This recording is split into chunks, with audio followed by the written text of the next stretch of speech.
A midlife crisis is more than just a cultural stereotype. It's a real psychological struggle that can surface between the ages of 40 and 60. Often triggered by aging, loss, or unmet expectations, it can actually lead individuals to question their identity, make impulsive choices, or abruptly abandon long term commitments. While not officially classified yet as a mental illness, the emotional and relational fallout is very real, especially for the spouses and families left behind. This podcast gives voice to those living through the aftermath, exposing the hidden pain, and seeking accountability, healing, and understanding. Thank you for joining us today on MLC Bomb Drop and Beyond. The stories and events discussed in this podcast are for informational and entertainment purposes only and should not be considered legal, medical, or professional advice. Any names, locations, or identifying details have been changed to protect privacy. Any similarities to actual persons, living or dead, or real events are purely coincidental. The information presented on this podcast is for informational purposes only and should not be considered as professional advice. Always consult with a qualified expert regarding any decisions related to your specific situation. The views expressed by guests are their own and do not necessarily reflect the opinions of the host or the podcast creators. Hey, Bomb Squad. Thanks for joining us today. Today, we are going to be speaking with Mr. Joe Dillon. Joe is a divorce mediator and negotiation expert. He's a pioneer in divorce mediation who has been helping couples navigate the end of their marriages with dignity and financial wisdom for over 17 years. As co-founder of Equitable Mediation Services, Joe combines his MBA in finance with specialized training from Harvard, MIT, and Northwestern University to guide couples towards agreements that protect both their emotional well-being and their financial futures. As a child of divorce himself, he witnessed firsthand the devastating impact of attorney-driven litigation on families. Joe brings personal experience that, combined with his professional expertise, enables him to help couples focus on creating agreements that work for everyone, especially the children. Joe pioneered virtual divorce mediation in 2011, nearly a decade before others adopted online practices during the pandemic. His results speak for themselves. Equitable Mediation Services maintains a 98% case resolution rate, significantly higher than the industry average of 70%. Pretty cool. As a sought-after expert, Joe has been featured in Business Insider, Newsweek, Forbes, Huffington Post, Yahoo, MSN, The Daily Mail, and now on MLC, Bomb Drop, and Beyond. His blog has attracted over 1 million visitors. Joe believes divorce does not have to be destructive. With the right guidance and expertise, couples can part ways amicably while protecting what matters most. And here we are, going to speak with Mr. Joe Dillon. Hello, listeners. Today we have a very special guest. We have Joe Dillon. He is a Harvard-trained mediator, and he's going to take our reader questions. So good morning, Joe. Hello there. Hi, Trina. How are you? Thanks for having me. Oh, sure. On this Friday the 13th. Yeah, exactly. That's why I'm staying home because I don't want anything bad to happen. So I'm doing this from my home office. Good idea. Okay, so we've got a bunch of good questions here sent in from our listeners that are, dealing with all aspects of midlife crisis, and which often leads to divorce. So, first question, what are 3 things you see that someone in our position, what are 3 things that could help provide the best outcome? Sure. Good question. So, it's no surprise, right, that divorce is an emotional issue, right? So one of the things we tend to want to do is just react, right? We're angry, rah, so the first thing I would say is take some time to process your emotions before you make major decisions, right? I know it feels kind of urgent. You're like, I have to resolve this. I have to be angry. I have to do X, Y, or Z. But rushing through really leads to a lot of regrets down the line, right? That, maybe that day or two that you took to breathe could save you years of heartache, right? And so You might have a therapist or a group of good friends or a divorce coach, right? That's something to do. The second thing is think about the long term, right? Tying into that kind of first thing, it's real easy to think about the extracting the pound of flesh in the short run, right? Mhm. The short term wins feel really good, gotcha. But the gotchas don't really help you 5 years from now when you're trying to pay your bills, right? So Yes. you really want to kind of focus on what do I need to do to rebuild my life 1, 3, 5, 10 years down the road? And not just what feels fair right now, because you might have to give up something now to get something that's down the road, right? And we'll talk a little bit about that too. That's classic negotiation, right? It's like you got to give to get, right? And then the third thing, which this is probably the hardest one of all, is you really need to stay respectful in your communication. I know a lot of people, right? When somebody's coming at you, what's the first thing you want to do? You just want to bite their head off, right? You want to go back at them and how dare you treat me? It's like, nope. This is like one of those I'm going to take my ball and go home, or just because you're being a jerk doesn't mean I have to be a jerk, right? So committed to being cool, being calm, being respectful. And it's like that old adage, right? You know how fire needs oxygen, right? Just take the oxygen away. And you'd be surprised when you do that, the other person who's inflamed is really going to also, those flames are going to get dimmer and dimmer and dimmer till they go out. So those would be I think my top three. Okay. That makes a lot of sense. Let me Yeah. ask I you, mean, go on ahead. that, going back to number 3, because Yeah. when you've got 2 people that come to mediation, you're representing both of them, is that correct? Yeah. So it's like, it's funny, as I say, I don't represent either of you. I advocate for both of you, Mm, right? So, in other words, got it. I want the best outcome for both people, right? Because, Right. you can't get into this line of work unless you care about people, right? You can't just phone this job in. People ask me, like, why on earth do you do this? And, a little bit, you'll share a little bit later, I'm sure, about my backstory. My parents litigated their divorce. So I'm a classic case of like broken home and all that stuff. And really, that's kind of the deep-seated reason why I do it. But you really want both people to walk away from this thing in the best, and I use the air quotes, you see me, best possible shape they can, knowing that it's still going to be really difficult, even if it goes well, right? So Yeah, that's kind of how I kind of position it. but still a win-win for both. Yeah, right. Because obviously, if somebody wins and the other person loses, well, guess what happens? In mediation, they just go get a lawyer and they say, yeah, I'm not going to pay attention to anything we talked about. I'm going to take you to court. And so, why would you spend the time and money with me and then just wind up having to litigate anyway, right? It's smarter to say, okay, I'll let you pick the movie if I can choose where we go to dinner, right? For example, right? Rather than that, we've all got those friends, right? Who are like, well, this is what we're doing. And then we're going here. When we get, and then even if it's your friend, excuse me, you're like, you're really bossy, like, why are you being so bossy? Right. So try to compromise, give and get. That's what I kind of focus on. Okay.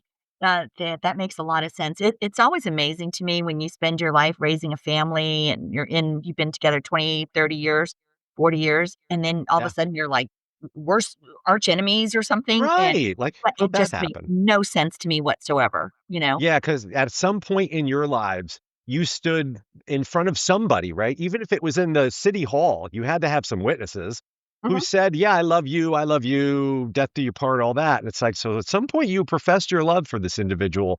And what happened along the way, they became your mortal enemy, right? I don't subscribe to that. I just don't understand that, right? And now if somebody did something intentional or malicious, yeah, that can harm your opinion of them, but as I'm not a mental health professional, but my wife is a divorce coach, so she's works with me here in Equitable Mediation, and she says, "Look, when somebody says something, it's not about you; it's about them, right? It's the hurt that they've got, and so if you can remember that, and somebody's coming at you, you're like, yeah, this is not about me. This is really about you. So I'm going to just stay Wow. quiet, right? And so that's That's kind of what I was really saying before. when she says that, that's really important for our audience to know because we Yeah, get a lot of that. yeah, Um, it's not. Yeah, it's Spouses not going about to you. court, lying and committing perjury, Mhm. and then you're the other spouse is going, "Wait, what?" And, Right. Yeah, so when you realize it's all projection, that sorta helps, although, of you know course. Yeah, yeah. it's not easy, but you're absolutely right because I have to believe, right? And I say this to my clients sometimes when they're being obnoxious. I'm like, I'm sorry, were you raised by a pack of wolves? And it kind of pauses them because they're like, I think you just insulted me, you know?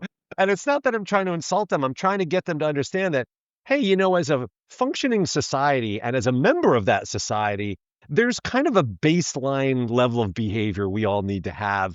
And I Totally. assume you were raised by a parent or a guardian or someone that hopefully instilled some baseline of modicum of respect and morality in you.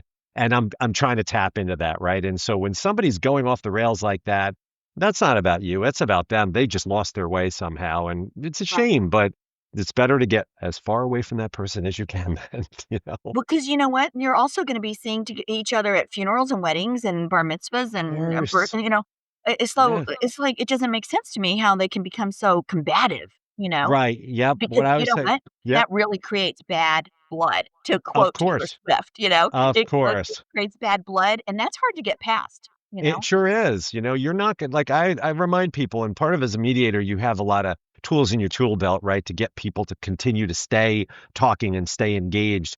And one of the little like sort of guilt trips I like to pull out is to say, look, you might not be husband and wife anymore, but you're still mom and dad. And that doesn't change, right? So you all can be, sitting here and rah, rah, rah, rah, rah. But when you're at the high school graduation, your son or daughter does not care about that. They want to look over from the stage when they got their diploma and go, look, mom, look, dad, I did it. And see the two of you sitting next to each other. That's what they want. And you need to do that, right? Because by the way, you brought them into this world, right? So this is on you, right? So you're the adults, you need to behave that way. And sometimes we need a reminder of that because I'm sure you've done it. I know I've done it. You get mad at something ridiculous like, oh, I can't believe they didn't put pepperoni on my pizza. I'm going to write them a review. You're like, dude, calm down, Mhm. like so. And we all have to remember that even in the case of a divorce, right? Absolutely. Yeah. One thing we see is, oftentimes, a spouse will, uh, file what do you call it? A domestic violence restraining order against Okay. the other, and that could start out. So if you have couples that they have that started out, is there still hope for them in mediation? Yeah. So with mediation, right, people need to be able to engage with each other. And so if there's a restraining order, you usually can't mediate. Now, what you can do, and this is what I'd encourage listeners in this situation to do, is this is a weird term, but it's called shuttle mediation, like space shuttle. Mhm. And so there are some mediators that will do this, where you have one spouse in one room and the other spouse in the other room. And then the mediator goes back and forth so that at least you're still not litigating and you're not getting lawyers in the mix and going crazy on all of that stuff. And as a matter of safety, um, what people will do is what I'd always recommend is you do this in a public place, right? So like sometimes courthouses will even give mediators conference rooms. And then now you've got security and police and you've got people who can Mm. keep the situation under control, right? Now sometimes those are the kinds of restraining orders where people can't interact with each other. But sometimes one of the things that we've been doing, so since 2011, we've been actually mediating online. So this is about 9, 10 years before most people have been doing that. And it actually didn't come up from domestic violence. It actually came up from somebody who was, I believe it's called agoraphobia, fear of Okay. leaving the house, Yeah, yeah. right? And so it was a person who was afraid to leave the house. So it was 2011, and this is not the technology we had in 2011, right? We had basically like trying to share your screen over a dial-up modem. It was not really what it was. But we were able to help this divorced couple with the spouse not being able to leave the house. And so that can also apply. We do that with our clients all the time. We use Zoom and we do 100% of our mediation is now what we call virtual or online.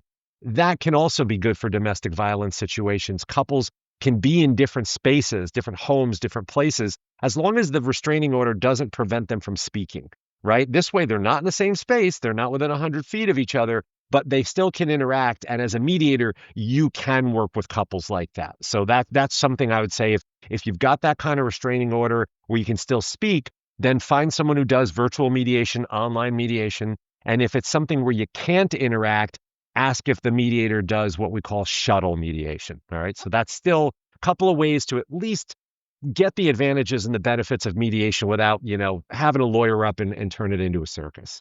Yeah. We have a lot of, listeners too that they were all trumped up charges or accusations, and so there are restraining orders that get dismissed. Yeah, people, right? Because But in these but it puts the situations, bad blood in your yeah, it's relationship right. together. You're losing your marbles in these situations, you're just not yourself. Like, it's like I've heard some people describe it as an out of body experience, right? That they're like, my wife Cheryl was divorced, and I asked her some questions about it, and she said, I really just didn't know what was happening. Like, I'm like, and she was only married, I think, like 2 or 3 years. So thankfully they had no children. But she was like, "Oh, what is happening here?" Like, she couldn't even process that she got married, she's 30, she's getting divorced, like, so I can see that could make people do crazy things. Oh, yeah. Yeah, Yeah. absolutely. Wow. Um, okay. The next question, sort of this is interesting how it segued right into my next question Yeah. because, uh okay. It says, here's a question from our listeners. In your mind, do you know, like you as a mediator, in your mind, do you know which person is the more or less emotionally immature person, a manipulative one? Can you tell? Yeah, so, like, as a mediator, right, I'm not thinking of in terms of, like, labeling somebody as the problem, right? The Uh-huh. problem is these 2 people don't wanna be married anymore. That's the problem I'm addressing, right? So the solution is to help them not be married, right? As simple as that sounds. Now we all bring our own baggage and we all bring our own nonsense into the process, right? But there are some things that people do that are the kind of proverbial red flags, right? This is my least favorite, is the interrupter. All right. We all have that person, right? You're talking and this person just starts talking over you and you're like, hi, I'm talking here. Can I just finish? Especially the person who, like, if I said to you, Trina, what do you want to do tonight? And you would say, well, Joe, Jen, and I would start talking over you even before I let you answer the question I asked you, right? So that's definitely one of them, because that's really kind of somebody trying to control the conversation, right? They're interrupting, they're trying to control the mediator, they're trying to control the other person, and that kind of leads into, that kind of person starts to wind themselves up, right? So you can see that person who's interrupting, and then you can watch them as they escalate. Like, you can hear them like, and then you did this, and then the shift happens. Then the blame starts kicking in, right? Where they start bringing up the grievances and the old stuff. And we have a saying in mediation: mediation is a forward-looking process, right? So for your listeners, when you think of a mediator, your mediator is a nice person, right? I'm a nice guy, but I tell my clients right off the bat, it is not my job to know about really pretty much anything that happened before, that got you here, unless it's relevant, right? Like assets, liabilities, income, children. But if in 1997 you were supposed to go to your wife's parents for Christmas and instead your husband insisted you go to his, that's irrelevant, right? That sucks. Sure, that's maybe unfair or maybe cause an argument, but that's not why we're here, right? So when people start bringing up that kind of stuff, it's just sort of you're just sort of piling on at that point, right? Yeah, Do you have a other way that you things. interrupt them then to say, like, "Hey, let's stay on track here"? Oh yeah, 'Cause I exactly. assume are they paying by the hour? Well, we actually do a flat fee. So we're really unusual in the sense we have a unlimited sessions for a flat fee. And part of the reason we do that is because we also want to put skin in the game, right? If you do hourly, think about it as a mediator or a lawyer or somebody like that as an hourly practitioner. I know people, of course, they're trying. They're invested in helping people try to resolve them. Mhm. But if a person doesn't resolve their issues in 3 or 4 sessions, I get paid for my next session and I'll keep getting paid and I'll keep getting paid. And right. And it's no disrespect, right? We'll have to make a living by putting it into okay, here's the roadmap. Here's what we're going to do. Here's the time frame. Meet with me as many times as you need for one fixed fee. People are like, really? And I'm like, yeah. I was like, I want to take the pressure off you to think like hourly billing. Oh my God. I want you to be able to think and breathe. And Mhm. also, I want to show you that I'm committed to resolving this as well, right? Because it doesn't do you, customer, client, or me, by the way, mediator, if 6 to 9 months later, we're all still talking about missing Christmas in 1997, right? I'm stressed out, right? I'm like, I'm not helping, and I feel terrible if I'm not helping. So we do it. We To answer that question, yeah, we do it that way. So that's kind of also what helps, right? We kind of how part of like getting people to move past that is we say mediation is a forward-looking process. Let's move you forward, and we remind them. And I know this sounds funny, um, you folks you're getting to know me a little bit. I have a little bit of a sense of humor. I'm a little bit of, I'm originally from New York City, East Coast, so I've got a little bit of that edge to me, even though I live in California now. And I'm like, hey, you guys, did I misunderstand you? Did you not come here because you want a divorce and you want to like end your marriage and get away from each other? And they're like, yeah. And I'm like, well, then let's do that, right? Like, let's do what we need to do to help you do what it is you told me you want, right? And they kind of laugh a little or they grumble a little, and it's like, well, okay, no problem. Then let's move forward. And then we just constantly, we don't engage on the past. I call it the snowplow. We just keep pushing forward, pushing forward, pushing forward, and eventually we get to the finish line. And so that's kind of how I kind of handle that. So I hope that makes sense. Totally makes sense. And I Yeah. know you work in several states. I think one might be New York. Yeah, yep, New York, New Jersey, Pennsylvania, because that's where originally from. I went to Drexel in Philadelphia. I grew up in the shadow of Manhattan. I lived in central New Jersey in the Princeton area. Then I moved to Chicago. I love Chicago, so we practiced in Illinois. And then now we live in California, so we practice in California. And my wife loves Seattle, so we practice in Washington. So we're in those 6 states. So if you live in one of those 6 states, we can certainly work together. Awesome. And Yeah. may we ask what the flat fee is? It varies. So we offer clients 3 different levels of service, and so we customize our flat fees for people. So it's not just one size fits all because we feel also, really, I think what happens, Trina, is that people come to us at different points in their lives and in their relationships and their process. And so some folks are like really friendly, really simple. And so we have a lower flat fee for that. Some folks are like, you know what? We have some complexities. We want some help with this and that. And then there are some folks who come to us who say, look, we need your help with this and that. We also want emotional support. So we want Cheryl as our divorce coach. And so that's kind of like our signature kind of, big old package. And it also really depends. I think another thing that's part of what I'm trying to do.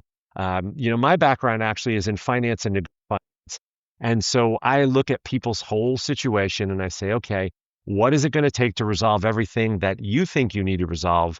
Plus everything that I know that you need to resolve, even though you don't know it, right? I want them to walk out of our offices or our virtual offices, and that doesn't require them to ever set foot back in our virtual office or a courtroom again, right?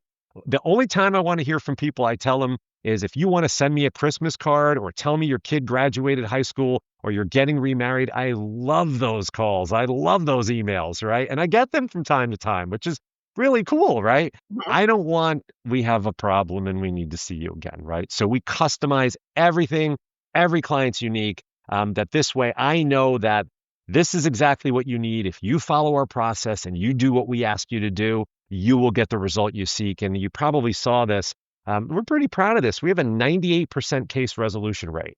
So I can tell you over 17 years of mediating, privately and 28 years in the profession, that I could count on one hand the number of clients that we were unable to bring to an agreement, right? And that's because we know what they need and we explain to them what they need, right? Yeah, And we hope they listen to us, and 98% of the time they do. So that's that's good, good because you know what? You're Yeah, not emotionally involved in it.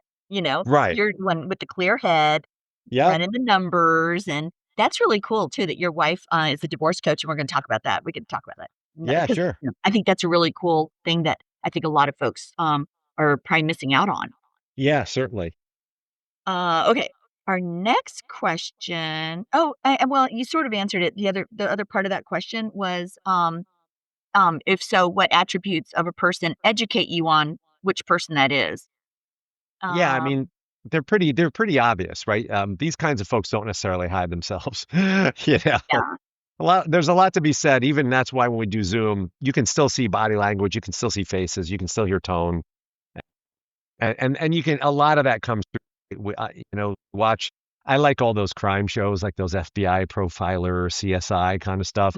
And I don't know if it's all true, but they always say, oh, if the person scratches their nose, they're lying or whatever. But there is some truth to it. Like you can see the body language, you can see the faces, and you can see the veins in their throat as they're getting ready to rage.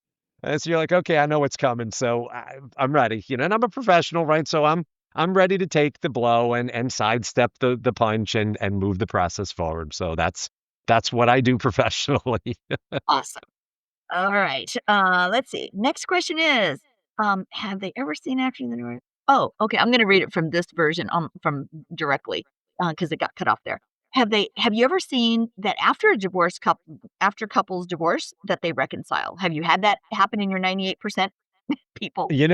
Once, one time only. Really? Yeah. So, it's pretty rare because, by the time you get to this process, so there's a law firm out of the UK, I forget their name, but they did a study and they asked their clients, how long have you been thinking about getting a divorce?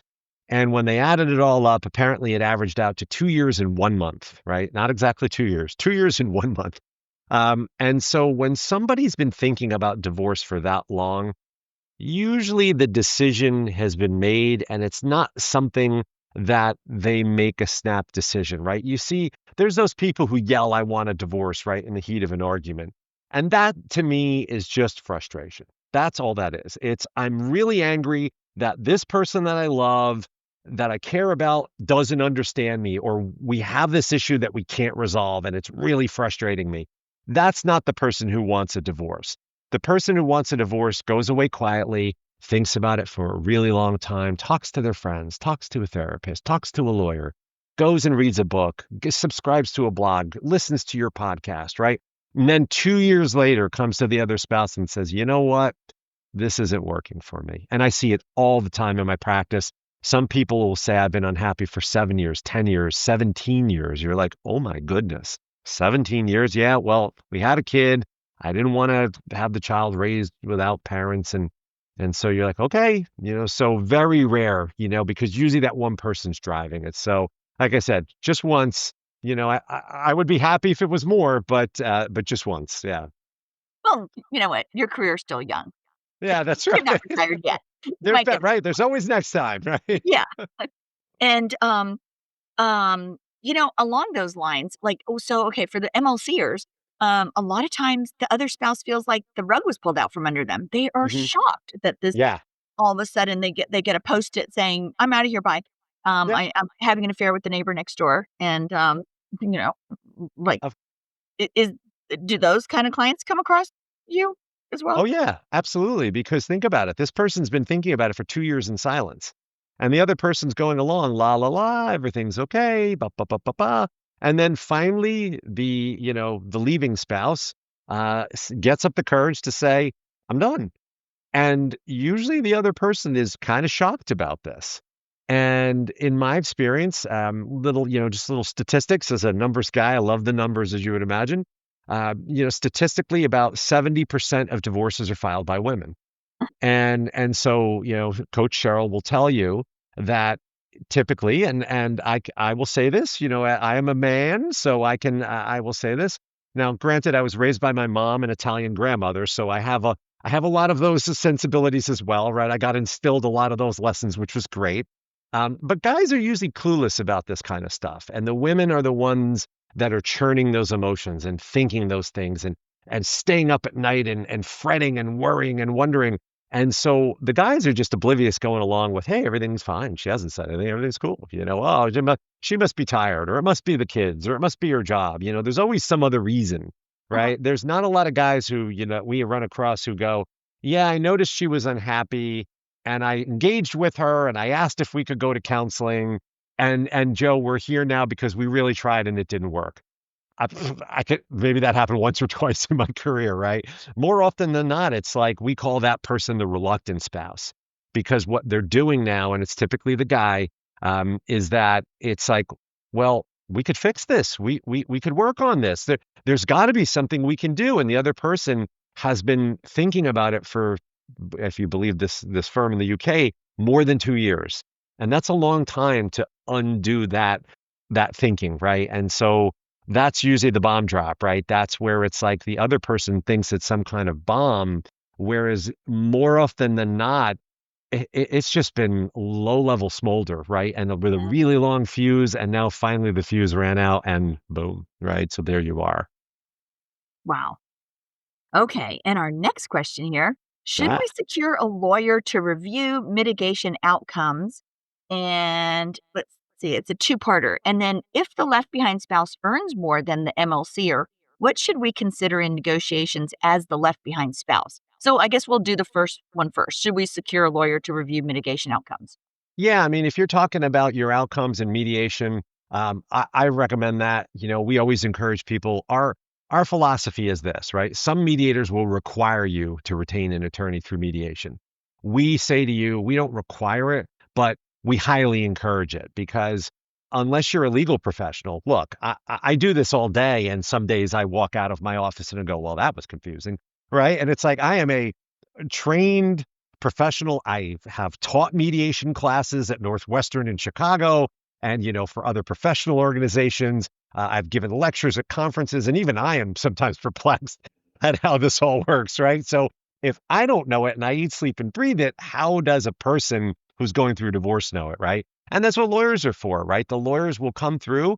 And when you have a lawyer in a process like this, what we say, look, ask us for a referral. You want a mediation friendly lawyer. You don't want a lawyer who's going to go in and say, well, what did you go to mediation for? We can blow this whole thing up and we'll take them to the cleaners. That's not the point because you never know, right? Like when people say things like, I guarantee if I go to court, or I know the judge will say I'm entitled to. I'm like, good luck to you. The law is really fuzzy, really fuzzy, right? And I'm not a lawyer, but the law is really fuzzy, and people think there's some guarantee, and there's not. So you're better off controlling your own outcome in mediation, and then going to a lawyer and saying, look, here's what I gave, here's what I got. Am I within the realm of possibility? And a good lawyer is going to go, yeah, you know what? Because if you had a good mediator, I think that's the real key. They're going to say, you know what? Yeah, you know what? Sure, you could have gotten a couple more bucks on child support, but you got more than half the bank That might have account. cost And you another $30,000. yeah, right, exactly. And so they're like, you know what? At the end of the day, this looks like it's pretty good, and that's all you can hope for, right? There's And when there's they do something, that, do they each yeah. get their own attorney? Or Yeah, yeah, most of the time, right, if an attorney can only represent one person, right? Now, if you have an attorney, we call them review attorneys or filing attorneys. They've got different names. Um, can sometimes get a really friendly couple who will say, look, and I've had this. This is a real world example. I had a gentleman. He was the CFO of a bank, and his wife was a high school graduate who worked at the Apple store. They were both super nice, and he could not have been nicer and more generous and more patient in explaining everything. And and I'm a finance guy, so I didn't want her to feel like, oh gosh, I'm being, these two guys know all these numbers. So we're like, my by the way, my fake client names are Bob and Sue. So just so you know, so these are not real names for people, but so we said, Sue, listen, here's three colleagues of mine. They're all great attorneys. This was in Chicago. They're all great attorneys. They're super friendly. I know them personally. Pick one, go talk to them, show them your agreement, and ask them what they think. And she did that, and she came back, and we made a few tweaks here and there, but I felt better. The husband felt better. She felt better because nobody wanted to stick it to anybody, right? And in that case, the attorney really provided a lot of comfort, right? A lot of not only value, but comfort. In some cases, you'll get a couple where they'll say, listen, if you want to get a lawyer, that's cool. Let them review it, make sure it like passes muster with the legal, mumbo jumbo, and let them do the filing on both of our behalves. And we'll see that a lot too, right? People can do that.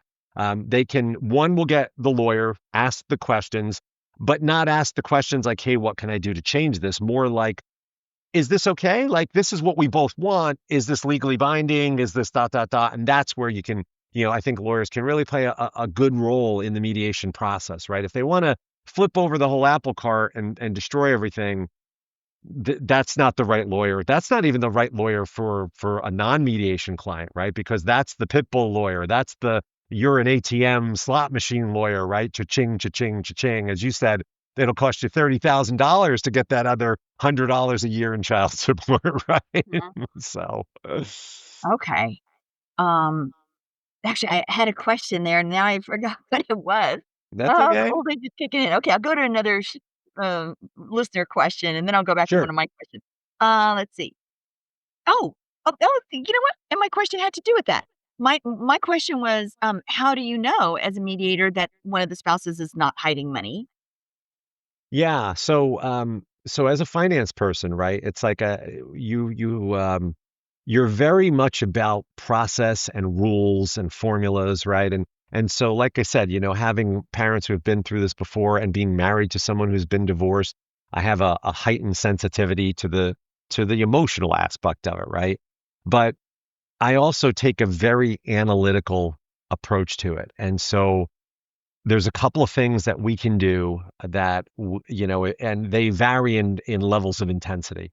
Okay, So and the you don't have first to thing, tell us your secrets, but it's that's just no, no, different. I want your listeners to know this, Oh, right? okay. Because I want them to feel empowered, right? That's why Mhm. we do this. That's why I do this because I want people to get educated, right? My friends don't want to listen to me talk about this, so hopefully your listeners do.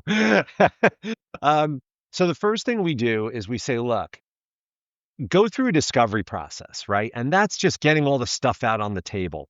The bank accounts, the credit card statements, the tax returns and all that stuff. Okay, so that's fine.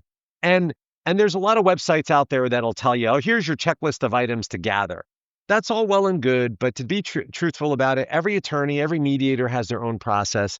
And the reality is those things don't really do you as much good as you think they do. All right? But setting that aside, the thing that really comes into play is budgets. All right. So here's the thing with budgets. So what I ask clients to do is I ask them to do a joint budget. Give me what your expenses look like for the past 12 months, of your life in your year. And I have this proprietary budget workbook that, we have a course that you can buy on our website, but it's like, it's part of that package. And you say, look, here's a comprehensive budget. I think it's got like 120 lines to it, all these line items. And so they do this joint budget. And then I go through it with them line by line. And having seen so many of these, I know that if somebody puts $100 down for a grocery bill for a family of four, you're like, guys, come on. you know, are you starving your kids? Should I report you to family services? Right. I really know that groceries are really probably about $800 to $1,000, right? Nowadays are probably more. And I go line by line and then I add it all up in all these categories. And I say, well, okay, here's the bottom line. This is what you need to make ends meet. And so let's say it's $10,000 a month, right? With all their, those of us who live in California, that's probably low, but elsewhere your listeners could be high. But let's just use 10K. And so now I say, okay, spouse, to make this example real easy, say only one spouse is working outside the home and the other one is working inside the home, not earning the paycheck they so deserve to earn as a person working home to raise the kids. And this person is making 150,000 a year. So after taxes, it's about 110,000, right? And I say, well, okay, in that example, this is real easy. I know they're going to be short and they're going to amass credit card debt. But then if I have somebody who's making $250,000 and let's say they bring home 200 and their budget tells me they spend 120,000 a year, but they have no savings, they're amassing credit card debt, they're not putting money in their 401k, and they didn't have like some massive medical emergency or their roof fell off their house and it was $50,000, that's my flag, right? It's like you've reported to me and I've looked at your budget and I'm pretty good at this, right? I've seen thousands of like thousands of these things. And you look at it, you go, all right, wait a minute. You should easily be able to make ends meet here. But who voluntarily pays 29% on a credit card? Somebody who nobody voluntarily, right? You do it if you're trapped, right? If you had a big car repair, you had to pay your kids braces or whatever it is. That to me is the question mark. That's the okay. The other thing I'll have people do is run their free credit report. So there's a website out there, government website. I think that's what it's called, annualcreditreport.com. All right. Once a year, you're allowed to get your credit report from all three agencies. It's not your score. It shows all open lines of credit.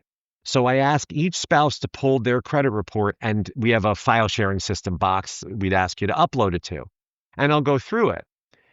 As part of our discovery process, I also ask clients to fill out a balance sheet where they list all their open credit cards. And now I can match up that credit report to what they reported, self-reported, as to the debts that they have. And that's usually where, if you're going to find something, you're going to find a credit card that wasn't reported that's been active, or a car loan, or a something or other, right? Like a mortgage or something, and that's We actually, you where, know what? One of our yeah, listeners just had that happen. She yep, just discovered another property owned by her husband and an yep. affair partner. Yeah, exactly. And that happens. And vehicles, people buy vehicles for their other spouse, right? Usually they're expensive vehicles, Cadillac Escalades, big Ford pickup trucks. So that's a trigger. Now, if I don't see it, but I'm still suspicious, then what I'm also going to do is refer them to a forensic accountant, right? Now, this person is, like I said, I'm a lover of the CSI shows. They are the financial CSI, right? And these people have access to all kinds of tools where they can get access to all your accounts and tax returns and all that stuff, and they're going to figure it out, right? And at the end of the day, I will say this to your listeners, right? And even for the people who may be the ones who are in the hiding money camp, Mhm. I can I can tell you that there are a lot of smart people in this process. Judges don't become judges because they're dummies, right? These are really smart people. Lawyers are really smart people. Forensic accountants, really smart people. Somebody somewhere is going to catch this. If you think you're more clever than people who have gone to school for like a combined 700 years or whatever it is, right? You are sadly mistaken. And we have in mediation and in a lot of these kinds of agreements, we have something we call either the poison pill or the double-edged sword, and it goes like this. I write this into all of my agreements, and it says, if one of the spouses has knowingly concealed an asset and it's later revealed, 100% of that asset will go to the non-concealing spouse. If they've knowingly concealed a debt, 100% of that debt will be retained by the non-concealing spouse. And that's a real common clause to see. So even if something crops up down the road, that's still sitting in your divorce decree. That's like a landmine that you can step on years down the road, right? And that's the other piece of it. You try to explain to people, look, you might think you're clever. I know something's going on here. I'm not going to call you out, right? I'm not going to blame you. I'm not going to accuse you. But I promise you, it's better to get it out here than in confidential mediation than when you're standing in front of a judge, because judges, they don't like that. They really don't. They don't like that. So, and so then you're going to be in a whole different world of hurt than you are if you just came clean now, screamed at each other, and then we put it on the balance sheet as this is your liability, or this became a dissipation of marital assets, right? That's really what we want to kind of emphasize. Do the right thing now, because it's far less painful to do it now than it would be down the road. All right. So, Yeah, good deal. Okay, let's see. Oh, wait, and the other question. What about if the left behind spouse makes more than the one that's in midlife crisis? Um, let me see how that was exactly worded.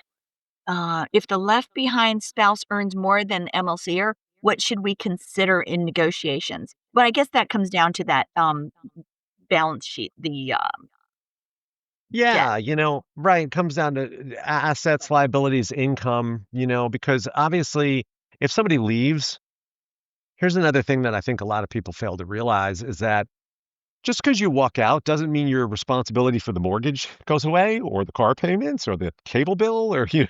So people think like, it's not my problem anymore. Well, kind of is if your name is on the mortgage, right?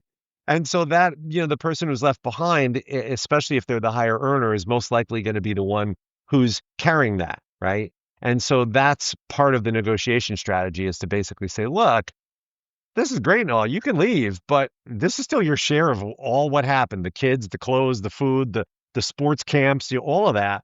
And I'm going to retain that as part of part of this process, right? As well as everything else that I had to do in order to instigate this process, to retain an attorney, to pay for a mediator. These are all the kinds of things that do crop up in our conversations. You say, look, you can go if you want, but if you want to go, you still have these responsibilities. And I think a lot of people think that, right? They think like, oh, if I left, it's not my problem. Haha, it's yours. It's like, yeah, that's not really how this works, right? If your name is on the bottom line, the bank is still going to call your house no matter where you live, right? So that's something, somebody who has been the left behind spouse, it is important for them to say, look, keep track of all the things that I have now had to take on myself, in order to keep this house running, to keep our kids happy and healthy, to keep our lives moving forward, and make sure that that does come up in your negotiations. Mm-hmm. Must be hard too when one of the spouses is self-employed. Yeah, it really is because I'm self-employed, right? Like I was saying before, it's like I barely understand my own finances, right? And I have a master's in finance. So, you look at your books and you're like, this doesn't make any sense. Yeah. Or like me, I'm a full-time realtor. And so, my income fluctuates a lot. Yeah. And, Yeah. that can make it tough. Okay. And then, next question, you sort of touched on this, but I'll ask Okay. the question just so we get it out there. Okay. My soon-to-be ex will not produce certain bank statements and account balances for mediation as it highlights the money that he has taken from our savings and spent on the other woman, including an engagement ring. There you What go. would the mediator's opinion be on this? On whether there's even any point wasting my time? Um, should I just go straight to litigation or should I ignore this or what?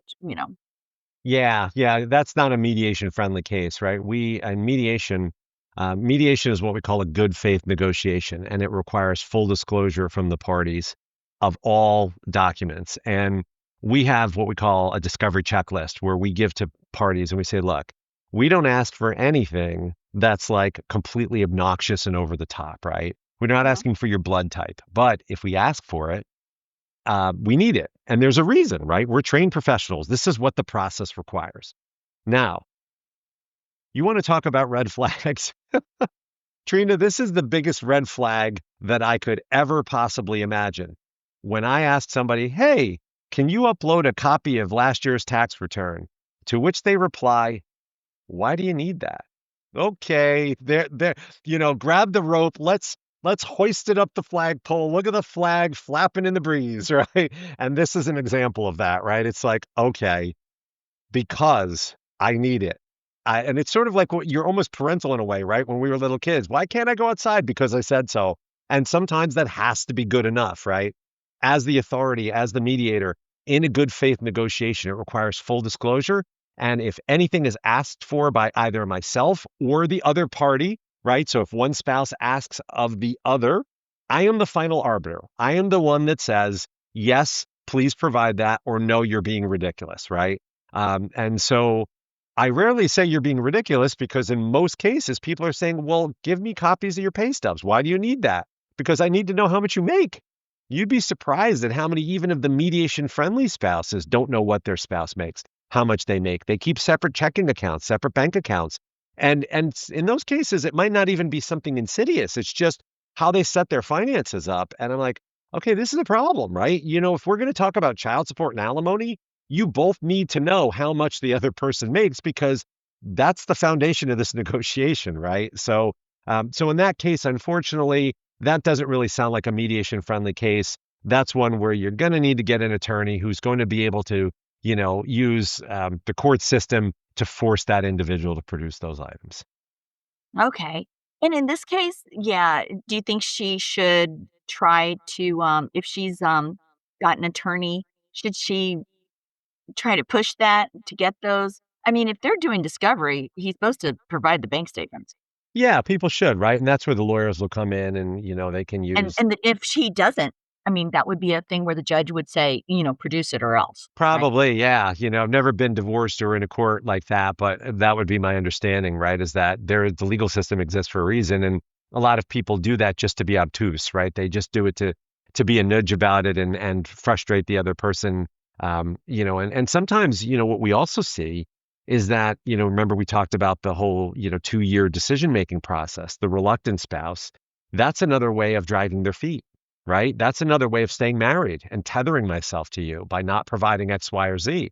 So, sometimes it's an emotional manipulation as well as a financial one, right? It's they're the harder ones. Financial manipulation, you can go to court and get the judge to say, send in the damn tax returns, and then it happens, or you're going to jail, right? But the emotional one, the dragging the feet, the this, the that, those are the hard ones, right? Those are the ones where the legal system really isn't really equipped for that, right? So, yeah, but certainly that's where the attorneys, and like I say, we're very supportive attorneys in the process.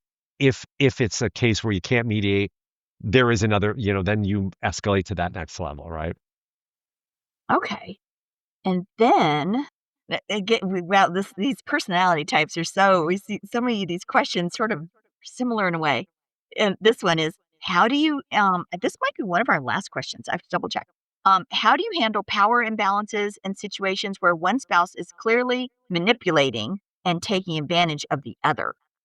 Yeah. So, wow, that's a perfect segue to what I was just talking about, because there are two types of power imbalances, right? There are emotional ones, and financial ones, right? So when we think about the emotional ones, it's like the way we offset that as a mediator is by asking questions and really listening to the disadvantaged spouse, right? Remember, we talked before about how that other person who's trying to control the situation is always talking and cutting you off. And one of my favorite things to say is like when that person is going off and the other person typically will shut down, right? And so going back to our friends Bob and Sue, let's say it's, we'll flip it around and this time it'll be Bob who's the disadvantaged spouse. And I'll lean in, to the camera and I'll lean and say, don't worry, Bob, I'm listening to you. Please continue. Even if the other person is still coming at me, right? And again, it's that whole taking the oxygen out of the fire. I don't want to, like little kids, right? Who are like, mom, mom, mom, mom. They're going to keep doing that till they get the result and they learn that they're going to get the result, and so they keep doing it. But if the person who's on fire realizes that this guy isn't going to listen to me if I escalate, they're probably going to calm down. They're going to cool down. And then this other person feels heard and validated, acknowledged, right? This is coaching as well. It's like acknowledging and validating. They probably haven't been listened to for a very long time in their relationship. And there's a sense of empowerment that comes along that says, well, hey, this mediator guy, this Joe Dillon guy, he values what I have to say. He's listening to me like I am worth something. My opinion does matter, right? And that little puff up the chest, that's what I want. I want you to put on the big boy pants or the big girl pants and say, look, yeah, my opinion does matter, right? So I'm asking those questions, engaging them. The other thing is segue, speaking of which, right, with Cheryl. So when Cheryl coaches with our clients, when I work with our clients, it's always 1-on-2, right? Because I'm a neutral, I work for both parties at the same time. Cheryl is always 1-on-1. So the great thing about working with a coach like Cheryl is to say, okay, I have your back. I am your advocate, just you. Let's talk about what's bothering you. Let's work through this conversation. When you get into mediation with Joe and your spouse, what are you going to say? How are you going to act and react? How are you going to manage your anger? And so what Cheryl does is she kind of, gets them to tap into that inner strength and wisdom, as she calls it, right? I'm using some of her words. I try to, blend those in because she does have a lot of good stuff. Like you say, look, you really are worth it. Your opinion matters. You are half of this marriage. You are half of this agreement. You're half of this negotiation. So having a coach in your corner can also help you, right? It's just like if you were an actor in a play, you wouldn't go in without rehearsing your lines, right? You just wouldn't show up on the stage and wing it, right? You'd have somebody like Cheryl to kind of help you do that. So that's kind of the emotional piece. Now, on the financial piece, it can be it can be on purpose. It can be just a pattern that's developed over time. Like where somebody is the household accountant. So for example, in my house, Cheryl pays all of our bills. So if Trina, you asked me, hey, how much is your electric bill? I'd be like, I have no idea. Go ask Cheryl, right? But in this case, the way I do that is, again, we go back to those budgets and that balance sheet process, right? We have this file sharing system I mentioned, and we have them upload budgets and balance sheets, or you can even exchange this information. And then I go through it line by line with both of them in session in real time. And what that does is it really levels the playing field, right? Because now somebody says, and this is what I'm also listening for, right? It's like if somebody goes, well, I didn't know you had two 401ks. That's also like a little tick mark in the back of my head to go, okay, circle back to that because I don't know what this person really knows about their finances, right? As a mediator, you're actively listening for that. And so by putting all those things in front of everybody, and I say, okay, any surprises here? Any assets you weren't aware of? Any debts you weren't aware of? Do the budgets make sense, right? We try to at least level that playing field and help people at least go in from a position of strength, right? When they start to negotiate. And of course, there's always interpersonal dynamics that are going to unfold that you're constantly managing as a mediator. But those would be kind of the ways that I'd see it on the emotional side and the financial side. Okay, that makes a lot of sense. Yeah, good. And, okay, because yeah, the foundation is key there. And then I guess this might be because 'cause we're almost at time, and so, Yeah. this will be my last question for today, but we have other questions, and so we might have to do another. Would you be okay with that? Yeah, sure. And especially with Mrs. Dillon. Does she go by Mrs. Dillon? Yeah, Cheryl? yeah, Cheryl. Yeah, absolutely. Yeah, And, we could as a certainly divorce get her on, right? Yeah. okay, because that would be We'll let great. you talk to her. You probably you folks are sick of listening to me by now. No, not at all. We're gonna after today, we'll have even more questions. But, this will be my final one of the day, will be this one.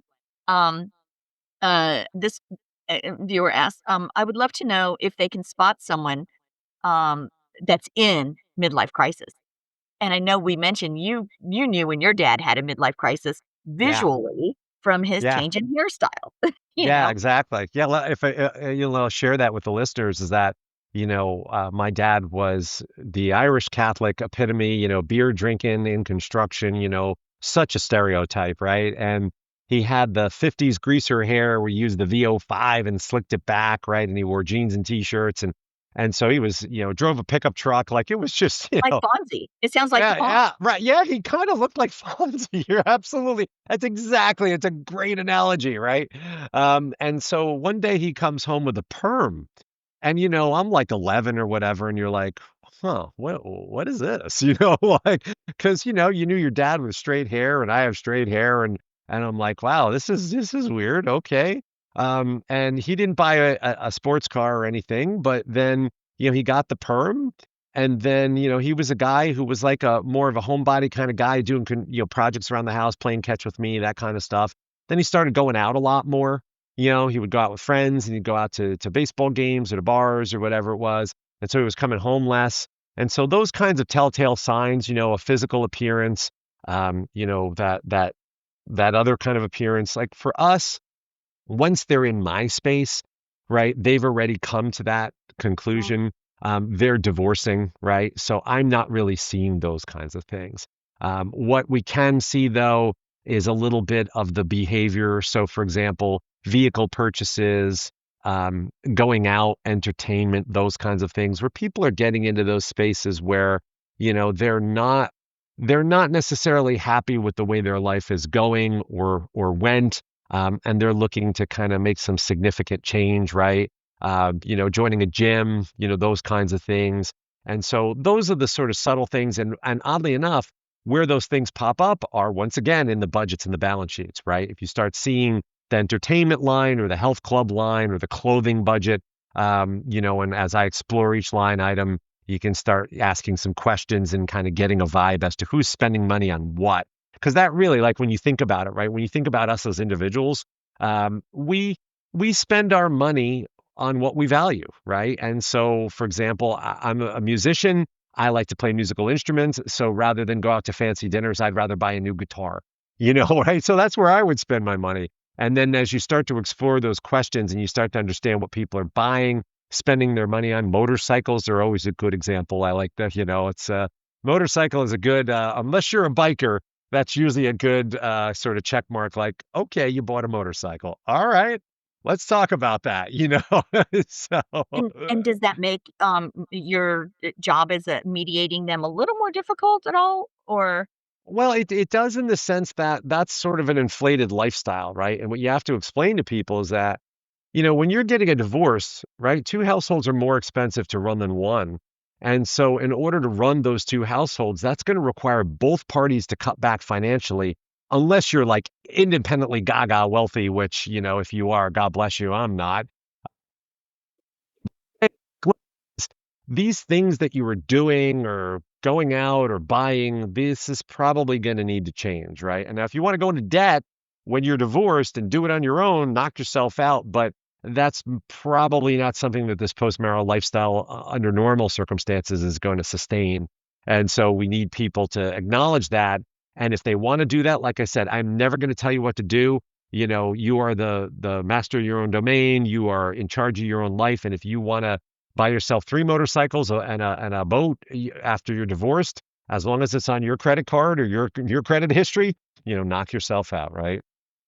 Mm, exactly.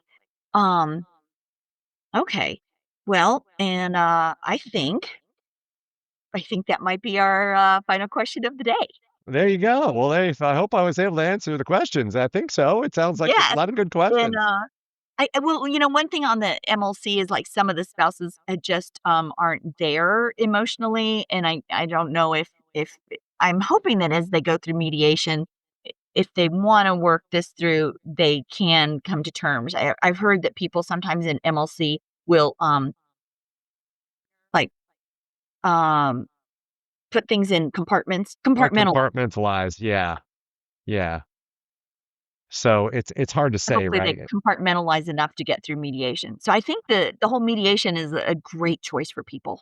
Yeah, absolutely. I mean, really, it's like when you think about it, you have an excellent chance at coming to an agreement. At least with us, I know that. Usually, industry average is around 70% for mediation, but that's still pretty high, right? It's still pretty high odds. And it's a peaceful process, more peaceful. It's more cost effective. It's faster.